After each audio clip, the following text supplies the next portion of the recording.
జీవితంలో ఒక్కసారైనా దర్శించాలనుకునే అద్భుత యాత్ర కైలాస మానస సరోవర యాత్ర. పూర్తి వివరాల కోసం సంప్రదించండి Shri Gayatri tours and travels. Sir నమస్కారం సార్. నమస్తే.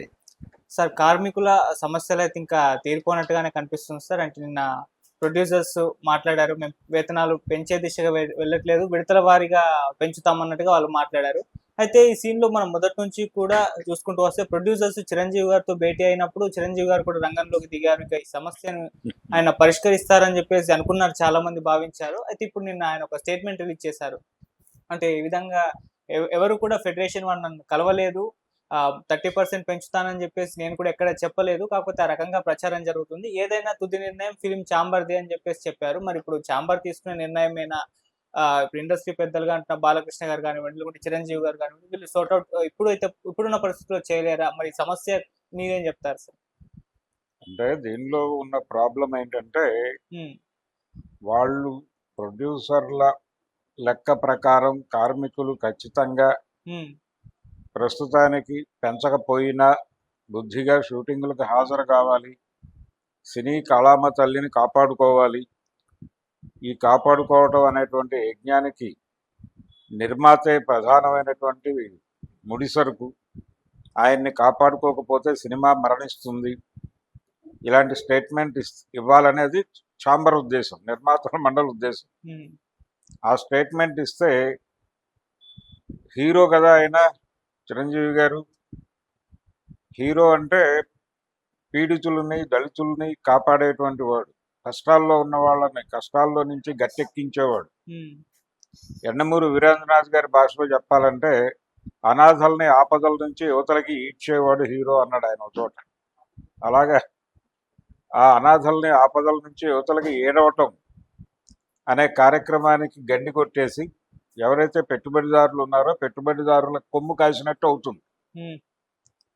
అందుకని అలా కాదు, వీళ్ళ తరఫున మాట్లాడితే లేదు 30% ఇవ్వటం పద్ధతే, ఇచ్చేసేయండి ఇమ్మీడియట్గా. వాళ్ళు అడుగుతోంది 30% అని మీరు ప్రొజెక్ట్ చేస్తున్నారు, కానీ వాళ్ళు ఏడాదికి 10% కదా అడుగుతోంది. మీరు 3 ఏళ్ల నుంచి ఇవ్వకపోవడం వల్ల 30 అయింది. కాబట్టి ఏడాదికి 10% పెంచేస్తే ఈజీగా అయిపోయేది కదా. ఎందుకు ఇంతకాలం పేరబెట్టుకుని ఇలా హింసిస్తారు వాళ్ళని? ఇచ్చేయండి పద్ధతి కాదు అంటే కార్మిక జన పక్షపాతిగా నిలబడతాడు, కానీ నిర్మాతల పట్ల ఆయన కొంత ఇబ్బంది పెట్టినట్టు అవుతుంది. ఆయనకి రెమ్యూనరేషన్ అడిగినంత ఇచ్చి మోస్తున్నటువంటి ఆయన్ని కానీ ఆయన హీరో కుటుంబాన్ని కానీ, ఆయన కుటుంబంలోనే చాలామంది హీరోలు ఉన్నారు, వాళ్ళ గురించి అంటలేదు. హీరో కుటుంబం అని ఒకటి ఉంది కదా తెలుగు సినిమా, హీరో కుటుంబానికి ఆయన పెద్ద. ఆ కుటుంబానికి ఇబ్బంది కలిగించిన వాడు అవుతాడు. అందుకని ఆయన ఇటు అటు కాకుండా ఒక మధ్య మార్గం ఎంచుకుని, నిర్మాతలు వచ్చి నన్ను కలిశారు, ఫెడరేషన్ వాళ్ళు వచ్చి నన్ను ఇంకా కలవలేదు అనే ఒక వెసులుబాటు చూసుకుని మీరు తెలుసుకోండి, నన్ను ఇన్వాల్వ్ చేయకండి అన్నది. అది ఆయన అభిప్రాయం, ఆలోచన పద్ధతి. నిజానికి నిర్మాతలు చాలామంది ఓవర్ స్టేట్మెంట్లు ఇస్తున్నారు. పెద్ద నిర్మాతలు ఏమంటున్నారంటే వీళ్ళు ఇప్పుడు గనక వీళ్ళు చెప్తున్నటువంటి రేట్లు మేము ఓకే చేసేస్తాం, మాకు ఇబ్బంది లేదు, మేము ఓకే చేసేస్తాం, కానీ ఇవే ప్రైసెస్ చిన్న నిర్మాతలు ఇవ్వాలంటే వాళ్ళు చాలా కష్టాల పాలవుతారు.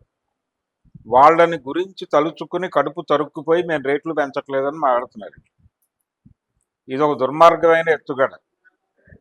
ఇంకొక దారుణమైన ఎత్తుగడ ఏంటంటే ప్రొడ్యూసర్స్ వైపు నుంచి వినిపిస్తున్నది స్కిల్డ్ అన్స్కిల్డ్ అన్నట్టు మాట్లాడుతున్నారు. ఈ స్కిల్డ్ లేబర్కి మేము ఎలాగూ రెమ్యూనరేషన్లు ఇస్తున్నాం, అది ప్రతి సినిమాకి పెంచుతున్నాం. సినిమాకి వాళ్ళ అవసరం అనుకుంటే వాళ్ళకి డబ్బులు ఇచ్చి తీసుకుంటాం అంటున్నారు.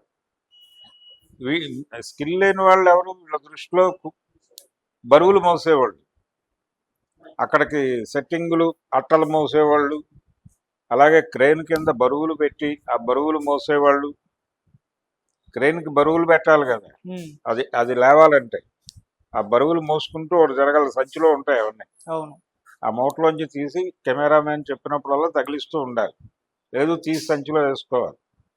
ఈ పనులు చేసేవాళ్ళు, క్రెయినులు తోసేవాళ్ళు, ఆ పట్టాలు వేసేవాళ్ళు, కెమెరా ముందు పట్టాలు వేసేవాళ్ళు, వీళ్ళందరూ వీళ్ళ దృష్టిలో స్కిల్ లేనాడు. వీళ్ళ వేతనాలు ఎంత ఉంటాయి వీళ్ళకి? అంటే వీళ్ళని పట్టుకెళ్ళినటువంటి ఏజెంట్కి నిన్న జూనియర్ ఆర్టిస్టుల వాళ్ళు ఎవరో మాట్లాడుతూ మాకేదో కోట్లు కోట్లు వచ్చేస్తున్నట్టు మాట్లాడతారేంటి వీళ్ళు, మాకు ఇచ్చేది ఎంత, మాకు వీళ్ళకి ఏజెంట్ కమిషన్ ఉంటుంది, ఏజెంట్ కమిషన్ పోను 800 చిల్లర అలా మిగులుతుంది షూటింగ్ ఉన్నప్పుడు. షూటింగ్ ఉంటే ప్రతిరోజు షూటింగ్ గ్యారంటీగా ఉంటుందని ఆయన లేదు. అంటే జనాలు అవసరమైనప్పుడు వీళ్ళని పిలుస్తారు, జనాలతో సినిమాలు తీసేటప్పుడు వీళ్ళ అవసరం ఉంటుంది. ఆ 4 రోజులు వీళ్ళకి పండగ. ప్రతి సినిమాలోనూ ప్రతి సీన్లోనూ జనం ఉండాలని లేదు. వాళ్ళు కూడా ప్లాన్డ్గా బడ్జెట్ వేసుకుని జనం ఉన్న షాట్లన్నీ ఒకే రోజు పెట్టేసి కొట్టేస్తారు. ఈ కొట్టే 1 or 2 days పెట్టేసి కొట్టేస్తారు. లేదు ఒక షెడ్యూల్ వేసుకుంటారు, వారం రోజులు కొట్టేస్తారు, ఏదైనా జాతర సీన్లు ఇలాంటివి. అలాంటప్పుడు ఆ 4 రోజులు డబ్బులు వస్తాయి. తర్వాత ఇంకో జాతరోడు పిలిచే వరకు వీళ్ళు ఖాళీని ఈ డబ్బులు పెట్టుకునే బతకాలి. కోట్లు కోట్లు తినేస్తున్నట్టు మాట్లాడతారేంటి అని మాట్లాడాడు నన్ను జూనియర్ ఆర్టిస్ట్. దాదాపు ఈ బరువులు మోసే వాళ్ళ పని అదే. వాళ్ళేమో వీళ్ళ దృష్టిలో అన్స్కిల్డ్ లేబర్. వాళ్ళకి జీతం వాడికి ఇచ్చేది అంతా 800 700 ఇస్తారు, వాళ్ళకి ముట్టేది అది ఫైనల్గా. అంతా ముట్టిన తర్వాత వాడు పని చేస్తున్నది ఎంత టైము. ఇంకో చర్చ ఉంది, 6 to 6 call sheet, 9 to 9 call sheet అంటున్నారు. 9 to 9 కాల్ షీట్ అంటే అన్ని గంటలు పని చేసినట్టు వాళ్ళు 12 hours 12 గంటలు పనిచేసినట్టు. మీరు లేబర్ యాక్ట్ ప్రకారం 8 గంటలు కదా. మీరు తెల్లారు లేస్తే లేబర్ కమిషనర్ అంటారు ప్రొడ్యూసర్లు. దీన్ని గవర్నమెంట్ అంగీకరిస్తుందా? ఈ 12 గంటలని మీరు ఆమోదం తెచ్చుకోగలరా? మీరు వెళ్ళి టికెట్ల రేట్లు పెంచుకుంటారు, ప్రభుత్వాలతో లాలుచీపడి టికెట్ల రేట్లు పెంచుకుంటారు. మీ కంటెంట్ బాగోకపోయినా 700 పెట్టి సినిమా చూసి బోరును ఏడుస్తారు. హరిహర వీరమల్లుకి అభిమానులే బోరును ఏడ్చారు 700 పెట్టి టికెట్లు కొనుక్కుని. ఈ పరిస్థితి. ఆ కంటెంట్ ఉన్నా లేకపోయినా హీరో ఈ గొడవంతా నడుస్తోంది. మీరు అవన్నీ డబ్బులు తెచ్చుకుంటారు, డబ్బులు చేసుకుంటారు. రెండోది ఇంకొక దారుణమైన స్టేట్మెంట్ అంటే ప్రొడ్యూసర్లు ఈ ఐటీ కంపెనీల జీతాలు వచ్చేస్తున్నాయి వీళ్ళకని మాట్లాడటం ఒక దుర్మార్గం. ఈ స్కిల్డ్ అన్స్కిల్డ్ అని మాట్లాడటం ఇంకో దుర్మార్గం. వీళ్ళని ఫెడరేషన్ రద్దు చేసేయమని చెప్పండి. ఎందుకు వచ్చిన గొడవ? వాళ్ళు పెట్టిందేగా ఫెడరేషను, వీళ్ళు పెట్టుకుంది కాదుగా.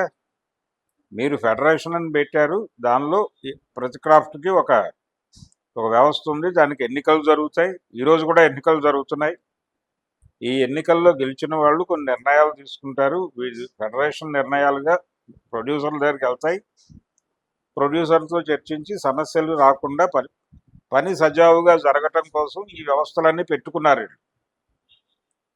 తీసేయమని చెప్పండి, ఫెడరేషన్ రద్దు అని ఒక ప్రకటన చేసి మొత్తం మేము ఏ రోజు ఎవడవసరం అయితే ఆయన పెట్టుకుంటామని చెప్పేసి, జూనియర్ ఆర్టిస్టులు లేదు, సీనియర్ ఆర్టిస్టులు లేదు, ఎవరైనా ఆర్టిస్టే, వాళ్ళ టాలెంట్ని బట్టి డబ్బులు ఇస్తాము అని పెట్టేయండి. ఇప్పుడు మన తెలుగు యూనివర్సిటీ ముందు పొద్దున్నే నిలబడతారు జనాలు. అలా మీరు రకరకాల ఏరియాలు ఉన్నాయి, అక్కడ నుంచి మనుషులను తెచ్చి ఆ బరువులు మోసే పనులు వాళ్ళతో చేయించుకోండి. కాదన్నది ఎవరు మీరు తీసేస్తే దండం పెట్టేసి వెళ్ళిపోతారుగా అందరూ. దీనికి రీజన్ ఏం చెప్తున్నారు వాళ్ళు? ఈ సినిమా పరిశ్రమ చాలా కష్టాల్లో ఉంది, నష్టాల్లో ఉంది, నిర్మాతకి డబ్బులు రావడం లేదు, అదేమిటది థియేటర్లో 10 మంది ఉండటం లేదు అని మాట్లాడుతున్నారు. షోకి 10 మంది, 4 షోస్కి 40 మంది కంటే 50 మంది కంటే ఉండటం లేదు అని చెప్తున్నారు. కంటెంట్ బాగున్న సినిమాలకు జనం వస్తున్నారు అనేది వాస్తవం. ఇప్పుడు ఆ కన్నడ నుంచి డబ్ అయిన సినిమా ఉంది, నరసింహస్వామి 3D ఫిలిం. అది జనం చూస్తున్నారు. హాలిడే మూడ్లో వెళ్ళి జనాలు పిల్లలతో వెళ్ళి సరదాగా కూర్చొని థియేటర్లో చూస్తున్నారు. 3D effect. అది సినిమా కంటెంట్ పరంగా అద్భుతంగా ఉందని నేను చెప్పను, కానీ ఆ సినిమా చూస్తున్నారు, ఎంజాయ్ చేస్తున్నారు పిల్లలు. వాళ్ళ పద్ధతిలో వాళ్ళకి ఎక్కుతోంది సినిమా. అది పాత భక్త ప్రహ్లాదతో పోల్చదగ్గ సినిమా అయితే కాదు, కానీ పర్లేదు. ఈ జనరేషన్ పిల్లలకి వీళ్ళ ట్యూన్కి తగ్గట్టుగా ఉంది సినిమా. అలా మీరు కనెక్ట్ అయ్యే సినిమాలు తీస్తే జనం వస్తున్నారుగా థియేటర్లకి. మీరు తీయకపోవడం వలన కదా జనం రావట్లేదు, సరైన సినిమాలు తీయకపోవడం వలన అనేది ఒక గొడవ అయితే, థియేటర్కల్ రైట్స్ అనేవి ఒకప్పుడు అమ్మేవాడు. ఒకప్పుడు అది మాత్రమే కౌంటర్లోంచి వచ్చే డబ్బులు సినిమాకి రిటర్న్స్. ఇప్పుడు సినిమా రకరకాల ప్లాట్ఫామ్స్ మీదకి విస్తరించి సినిమా వ్యాపారం జరుగుతోంది కదా. మీకు థియేటర్ వ్యాపారం నడవట్లేదు. ఈ థియేటర్కి రావాల్సిన వాళ్ళు ఓటీటీకి వెళ్తున్నారు, ఓటీటీలో అమ్ముకుంటున్నారుగా మీరు. అక్కడ డబ్బులు వస్తున్నాయిగా మీకు. ఓటీటీలో 5-6 భాషల్లో అమ్ముతున్నారుగా, 5-6 భాషల డబ్బులు వస్తున్నాయి కదా. 5-6 భాషలకి కలిపి ఒక రేట్ ఏదో మాట్లాడతాడు అనుకోండి. శాటిలైట్ హక్కులు కూడా రకరకాల భాషల్లో అమ్ముతున్నారు కదా. ఇప్పుడు ఆ జీవాళ్ళ తాలూకా రకరకాల భాషలు ఉన్నాయి. ఆ భాషల్లోకి వెళ్ళి పెడితే తెలుగు సినిమా ఆ భాషలో 70 ప్రసారం అవుతూ ఉంటుంది. లేకపోతే ఇంకో తమిళ సినిమా ఏదో 70 అయిపోయి ఆ భాషలో పంజాబీలో తెలుగు సినిమాలు ప్లే అవుతూ ఉంటాయి. ఇలాంటి పరిస్థితుల్లో మీరు వీటన్నిటికీ డబ్బులు పొందుతున్నారు కదా. కౌంటర్లో నుంచి రావడం లేదు అనేదే గొడవ తప్ప మిగిలిన చోట్ల నుంచి డబ్బులు అంతో కొంత వస్తున్నాయి కదా మీకు. కంటెంట్ బాగుంటే అది థియేటర్ అనేది జస్ట్ ఒపీనియన్ గ్రాప్ చేసేటువంటి సెంటర్గా మారింది. అక్కడ ఒపీనియన్ పాజిటివ్గా బిల్డ్ చేసుకుంటే ఇతర వ్యాపారాలు సజావుగా నడుస్తున్నాయి కాబట్టి థియేటర్ ఉండాలి. మల్టీప్లెక్స్లు బాగానే ఉంది, మల్టీప్లెక్స్లో వేసే షోస్ వాటికి వచ్చే రెస్పాన్స్ అది పర్లేదు అన్నట్టుగా ఉంది. ఆ ఆడియన్స్ వేరే, అసలు అది వేరే వర్గం, ఆ క్లాసు దానికి ఎడుతోంది. సింగిల్ స్క్రీన్ ఆడియన్స్ని ఓటీటీలకు తరలించాలని అనుకున్నారు. వాళ్ళు ఓటీటీలకు తరలటం లేదు, అది మీ ప్రాబ్లం. ఓటీటీలకు తరలకుండా దొంగ మార్గాల్లోకి మరలిపోయి సినిమా చూసేస్తున్నారండి. అక్కడ ఇక్కడ డౌన్లోడ్ చేసుకుని చూస్తున్నారు. దాన్ని అరికట్టుకోండి. అది నష్టం నివారించుకుంటే వీళ్ళు ఎక్కడో చోట అకౌంట్ ఫర్ అవుతారు. వాటి సినిమా చూడటం ద్వారా మీకు రూపాయో, ₹0.5, ₹10 డబ్బులు వస్తాయి. వాటి ఓటీటీకి షిఫ్ట్ అవుతాయి, లేదు శాటిలైట్కి షిఫ్ట్ అయితే మీకు డబ్బులు వస్తాయి. అది మీరు చెక్ చేసుకుని మీరు చేసుకోవాల్సిన గొడవ. కాబట్టి డబ్బులు రావడం లేదు అనే మాట తప్పు. సినిమా వ్యాపారం నడుస్తోంది, అద్భుతంగా నడుస్తోందని చెప్పను. కానీ అన్ని సినిమాలకి ఓటీటీలు కొంటున్నారా, అన్ని సినిమాలు శాటిలైట్లు అమ్ముతున్నారా అనే వితండవాదంలోకి వెళ్తే నేను చెప్పగలిగింది ఏమీ లేదు. కానీ సినిమాకి వ్యాపారం చేసుకోవడానికి 5-6 ప్లాట్ఫామ్స్ కలవు. ఆ ప్లాట్ఫామ్స్ మీద వ్యాపారం చేస్తున్నారు. అందుకోసం మీరు కథలు తయారు చేసుకుంటున్నారు, సినిమాలు తీస్తున్నారు. మీరు బడ్జెట్లు చాలా హెవీగా పెడుతున్నామని చెప్తున్నారు. చెప్పినంత పెడుతున్నారా లేదా అనేది వేరే గొడవ. 100 కోట్లు మా సినిమాకి, 200 కోట్లు అనే మాటలు ఈజీగా వ్యాప్తి చెందుతున్నాయి. మరి ఇందులో మేజర్ షేరు హీరో రెమ్యూనరేషన్లకు వెళ్తుంది. హీరోలు రెమ్యూనరేషన్లు తగ్గించుకుంటే బాగుంటుంది అని నిర్మాతలు సమ్మె చేశారు కదా. 3-4 ఏళ్ల క్రితం, 3 ఏళ్ల క్రితమే సమ్మె చేశారు కదా. మరి హీరోల రెమ్యూనరేషన్ తగ్గించారా? ఏమీ తగ్గలేదు కదా, పెరిగింది తప్ప తగ్గలేదుగా. సినిమాకి పెంచుకుంటూ వెళ్తున్నారుగా. వీళ్ళకి ఇవ్వడానికి ఏంటి తెగులు? కష్టాలు, నిర్మాతల కష్టాలన్నీ ఎకరువు పెడతారు. కష్టాలు ఉన్నాయి, మేము కాదంటలేదు. ఇది ఎలా ఉంటుందంటే ఆర్గ్యుమెంటు, నువ్వు ఒక టీవీఎస్ 50 వేసుకుని వస్తావు ఫిలిం నగర్ నుంచి షూటింగ్ స్పాట్కి, అదో 35 కిలోమీటర్లు ఉంటుంది. ఒక పనోడు టీవీఎస్ 50 వేసుకుని వస్తాడు, అది 80 కిలోమీటర్లు వస్తుంది లీటర్ పెట్రోల్. రాను పోను లీటర్తో వచ్చి వెళ్ళిపోతావు నువ్వు హ్యాపీగా. కానీ నిర్మాత గారి బెంజ్ కారు అక్కడికి రావాలంటే లీటర్ పెట్రోల్ కొట్టిస్తే వెళ్తుంది. అది లీటర్కి 2 కిలోమీటర్లు, 1 కిలోమీటరు వెళ్ళేటువంటి కార్లు అవి. అంటే 40 కిలోమీటర్లు రావాలంటే 40 లీటర్లు పెట్రోల్ కొట్టించుకోవాలి. వెళ్ళి రావాలంటే 80 కిలోమీటర్లు అంటే 80 లీటర్ల పెట్రోల్ కొట్టించుకోవాలి. ఎంత కష్టం! అది వాళ్ళు ఎంత కష్టపడుతున్నారు, ఎంత ఖర్చు పెట్టుకుంటున్నారు. నువ్వంటే ఏదో చెట్టు కింద ₹1 భోజనం చేస్తావు, లేదా సైకిల్ మీద ఎవడో టిఫిన్ అమ్ముతుంటే తినేస్తావు గబుక్కున్నారు, ఇబ్బంది లేకుండా. కానీ ప్రొడ్యూసర్ గారు స్టార్ హోటల్కి వెళ్ళి కూర్చుని ఒక రైటర్ని పిలిచి వారికి పెట్టించి వీరు తింటూ వారితో మాట్లాడాలి. అక్కడ ఎంత ఖర్చు అవుతుంది? టీ 300 రూపాయలు. ఎంత డబ్బులు ఖర్చు పెడుతున్నారు వాళ్ళు సినిమా కోసం? వాళ్ళ కోసం మీరు మొత్తం త్యాగం చేసి ఊడిగం చేయండి అన్నట్లు మాట్లాడుతున్నారు. చాలా ఒళ్ళు బలుపు ప్రకటనలు వస్తున్నాయి ప్రొడ్యూసర్ల వైపు నుంచి. అంత మాట్లాడక్కర్లేదు. ఇప్పుడు ఆ 9 to 9, 6 to 6 call sheet okay అయితే 15% అంగీకరించే ఛాన్సెస్ ఉన్నాయనేది ఒక మాట బయటకు వచ్చింది. అయితే అది పూర్తి వాస్తవం కాదు అనేది కూడా జరుగుతోంది. మ్యాక్సిమం అంటే 20 దగ్గర ఎక్కడో తేలుతుంది. తేలటానికి సంబంధించిన క్లారిటీ నాయకులకు ఉన్నట్టుంది. ఎందుకంటే ఈరోజు కూడా ఎన్నికలు జరుగుతున్నాయి ఒక యూనియన్కి.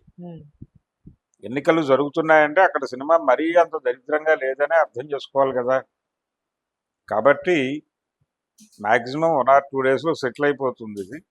కాకపోతే చిరంజీవి గారు, బాలకృష్ణ గారు వీళ్ళు పెద్ద హీరోలు కాబట్టి వాళ్ళ దృష్టికి విషయాన్ని తీసుకెళ్లారు. వాళ్ళు ఒక మాట చెప్తే బాగుంటుంది కార్మికులకి అని కూడా అనుకుని ఉంటారు. కానీ కార్మికులకు చెప్పడానికి వాళ్ళకు టెక్నికల్ ప్రాబ్లం ఉంది. వాళ్ళు గబుక్కున ఎవరో ఒకళ్ళు బ్రాండ్ చేస్తారు. వీళ్ళు ప్రొడ్యూసర్ల మనుషులు అనే బ్రాండింగ్ చేస్తారు. దానికంటే కూడా కార్మికుల మనుషులు అనిపించుకుంటే బాగుంటుంది, కానీ ఇమేజ్ పరంగా బాగుంటుంది. కానీ అక్కడ సమస్య అవుతుంది. వాళ్ళని సఫర్ చేసిన వాళ్ళు అవుతారు. బడ్జెట్లో సగం పైన వీళ్ళకే ఇస్తున్నప్పుడు వాళ్ళని ఇబ్బంది పెట్టడం ఎందుకు అనేటువంటి ఒక గౌరవభావంతో వీళ్ళు నోరు మెదపలేదు. ఓకే, అందుకని ఈ సమస్య సెటిల్ అయిపోతుంది. కాకపోతే ఎవరి నైజం ఏమిటి అనేది చాలా స్పష్టంగా బయటపడింది. దీనివలన చాలా అంటే యూనియన్గా అలా మాట్లాడుతుంటారు, కానీ ఇండివిజువల్గా మాట్లాడేటప్పుడు గబగబా వాళ్ళ స్వభావాలు బయటకు వచ్చినాయి. వాళ్ళ స్వభావాలు బయటకు వచ్చి ఈ స్కిల్డ్ అన్స్కిల్డ్ ఈ డైలాగులు ఒక ఇండివిజువల్ ప్రొడ్యూసర్ మాట్లాడింది. విశ్వప్రసాద్ గారు వాళ్ళు మాట్లాడారు. మాట్లాడుతూ స్కిల్డ్ వాళ్ళకి డబ్బులు ఇస్తున్నాం కదా, మేము సినిమాకి పెంచుతున్నాం కదా అన్నాడు. ఆయన దృష్టిలో లేబర్ అంటే చాలా చిరాకు ఉంది ఆయనకి. వీళ్ళకి ఆ బరువులు మోసే వాళ్ళకి కూడా పెంచేయటం ఏంటి, అది చేసే పనే ఉంది అనుకుంటారు. కానీ అది పనే. ఆ పని అంటే అంతే సమర్థత, అంతే కెపాసిటీ ఉన్నటువంటి ఇంకొక మనిషి కొత్తవాడిని తెస్తే వీడు మోసినంత చాకచక్యంగా వాడు మొయ్యలేకపోవచ్చు. కాబట్టి వీళ్ళకి అలవాటైన పని కాబట్టి వాడు చేసుకుంటాడు. అక్కడే బతుకుతున్నారు. అసలు ఇంకో ప్రమాదం ఉంది. అసలు వీళ్ళు నిర్మాతల మండలి అద్భుతం, ఛాంబర్ ఒక అద్భుతమైన నిర్ణయం తీసుకుంటే ఫెడరేషన్ ఎత్తేసి ఈ రోజువారీ కూలీల పని మోతలకి మేము వేరే వాళ్ళని పెట్టుకుంటాం, స్కిల్డ్ వాళ్ళకి రెమ్యూనరేషన్లు ఇచ్చుకుంటాం అనుకుంటే ఇప్పుడు ఆల్రెడీ అన్ని ఏరియాల్లోనూ రకరకాల ప్రాంతాల నుంచి కూలీలు వస్తున్నారు. ఎక్కడి నుంచి? బీహార్ నుంచి, లేకపోతే బెంగాల్ నుంచి, నేపాల్ నుంచి, ఉత్తరప్రదేశ్ నుంచి, మధ్యప్రదేశ్ నుంచి విపరీతమైన వలసలు ఉన్నాయి. గుజరాత్ నుంచి కూడా వలసలు ఉన్నాయి విపరీతంగా.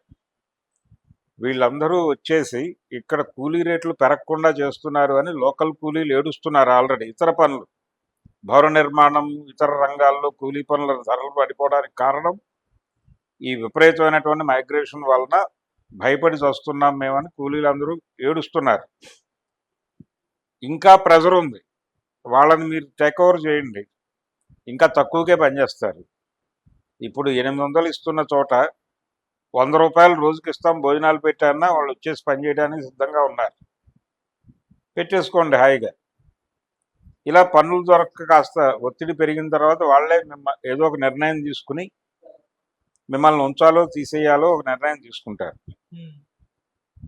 అందుకని అక్కడ దాకా తెచ్చుకోకూడదు అని కొంతమంది పెద్దలు చెప్పడం వలన ఆగుతున్నట్టుంది. కానీ లేకపోతే అది బాగానే ఉంటుంది.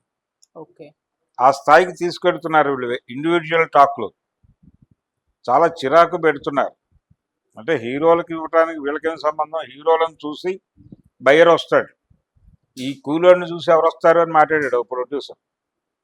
వాళ్ళు అంత అడుగుతున్నారా? నాకు వరల్డ్ మార్కెట్ ఉంది కాబట్టి 100 కోట్లు ఇవ్వమని ఒక హీరో అడుగుతాడు, మీరు ఇస్తారు. వాళ్ళు 100 కోట్లు అడగట్లేదు, వాళ్ళ ముఖం వాళ్ళు లేకుండా మీరు సినిమా చేయగలరా? ఎవరూ లేకుండా మీరు ప్రొడ్యూసర్ గారు హీరో గారు కూర్చుని ఓ సినిమా తీయగలరా? లేదు. తీయలేరు కదా. వీళ్ళందరూ అవసరమేగా సినిమా తీయడానికి, వారికి మార్కెట్ రావడానికి వీళ్ళందరూ కావాలిగా. ఇప్పటికీ హిందీ సినిమాల వాళ్ళు కూడా వచ్చి ఇక్కడ షూటింగ్లు చేసుకుంటున్నారంటే ఇక్కడ ధరలు రీజనబుల్ గా ఉన్నాయనే కదా. ప్రారంభంలో మెడ్రాస్ యూనియన్ల కన్నా ఇక్కడ తక్కువకి మొదలైంది. కొన్ని ట్రేడ్స్ లో కొంచెం ఎక్కువ ఉండేది. ఇప్పుడు మెడ్రాసు బాంబేతో పోలిస్తే ఇవి ఎక్కువ ఉన్నాయని అంటున్నారు. ఉంటే ఉండొచ్చు, ఒక ఏరియా దాన్ని బట్టి ఉంటుంది. ఇళ్ళ అద్దెలు పెరుగుతున్నాయి కదా, 10,000 లేకుండా ఇల్లు రావట్లేదు కదా. సాధారణమైన ఇల్లు కూడా ఒక చిన్న మిడిల్ క్లాస్ వాడు ఉండాలి అనుకునే ఏరియాలో లొకాలిటీలో కూడా సినిమా వాళ్ళు మెజారిటీ ఆక్యుపై అయి ఉన్నటువంటి కృష్ణానగర్ లాంటి ప్రాంతంలో ఒక ఫ్యామిలీ కొంచెం బెటర్గా ఉండాలనుకుంటే 10 నుంచి 15,000 పెట్టాల్సిన పరిస్థితి. మీరు ఇస్తున్న వేతనాలకి దానికి వాళ్ళు తినడానికి వాళ్ళ స్కూల్ ఫీజులకి ఎక్కడ సరిపోతుంది? వాళ్ళకి సంసారాలు ఉంటాయి కదా. మీలాగా 1/2 కిలోమీటర్కి 1 లీటర్ పెట్రోల్ కాలే కార్లు వేసుకుని తిరగకపోయినా కానీ వాళ్ళకి ఖర్చులు ఉంటాయి కదా. కన్సిడర్ చేయండి బాబు. అదేదో సినిమాలో నూతన్ ప్రసాద్ గారు రిక్షావాడు ₹1/2 ఎక్కువ అడిగాడు అంటే గొడవ పడతాడు. ఎందుకు ఇవ్వాలి నీకు ₹1/2 అంటాడు. అంటే అయ్యా అన్ని ధరలు పెరిగాయి కదా అయ్యా అంటాడు. ధరలు పెరిగింది మాకు అంటాడు ఆయన. అదేమిటి అని ఆశ్చర్యపోతాడు రిక్షావాడు. ఇదే చెప్తాడు, నువ్వు ఎక్కడ పడితే అక్కడ తింటావు, హోటల్లో రేట్లు పెరిగినాయి, అవి మాకు కదా ఇబ్బంది, నీకు కాదు కదా, నువ్వు రోడ్డు మీద తినేవాడివి, నీకు ఏమన్నా పెరిగినాయా? నీకు పెరిగినా నువ్వు 10 పైసలకి ఇడ్లీ పెట్టేవాడు ఇంకో 5 పైసలు పెంచి ఉంటాడు, కానీ మాకు అక్కడ రూపాయి అయింది ఇడ్లీ, మాకు కదా కష్టం. అలాగే పోస్టల్ రేట్లు పెరిగినాయి, నీకేం సంబంధం? రిజిస్ట్రేషన్ ఛార్జీలు పెంచారు, అది మాకు కదా కష్టం. నీకేంటి చెట్టు కింద పడుకునేవాడు, నీకు రిజిస్ట్రేషన్తో పనే ఉంది. నీకు గవర్నమెంట్ వాడు ఇల్లు ఇస్తాడు కదా. మేము ఇల్లు కొనుక్కుంటాం కష్టపడి అంటే దోచి అనేది వేరే గొడవ. మేము రిజిస్ట్రేషన్ ఛార్జీలు పెంచారంటే మేము కదా సఫర్ అయ్యేది. ఇవన్నీ మా సఫరింగ్స్, మీకేం సంబంధం? రోడ్డు మీద బతికే వాళ్ళకి హాయిగా మీరు ఎంత సుఖపడుతున్నారో మీకు తెలియట్లేదు, మేము ఎంత కష్టపడుతున్నామో అర్థం కావట్లేదు నీకు. అనవసరంగా ₹1/2 ఎక్కువ ఇస్తున్నాను నీకు, జాగ్రత్తగా ఖర్చు పెట్టుకో, ముండకి రెండకి ఖర్చు పెట్ట, కడుపుకు తిని అంటాడు. అప్పుడు ఆ రిక్షా కార్మికుడికి ఒక అద్భుతమైన డైలాగ్ రాస్తాడు MVL గారు. ఇచ్చింది 10 పైసలు, ముండకి రెండకి అంట, సావు గిరాకీ అంటాడు. ఆ సావు గిరాకీ ఇలా తయారయ్యారు.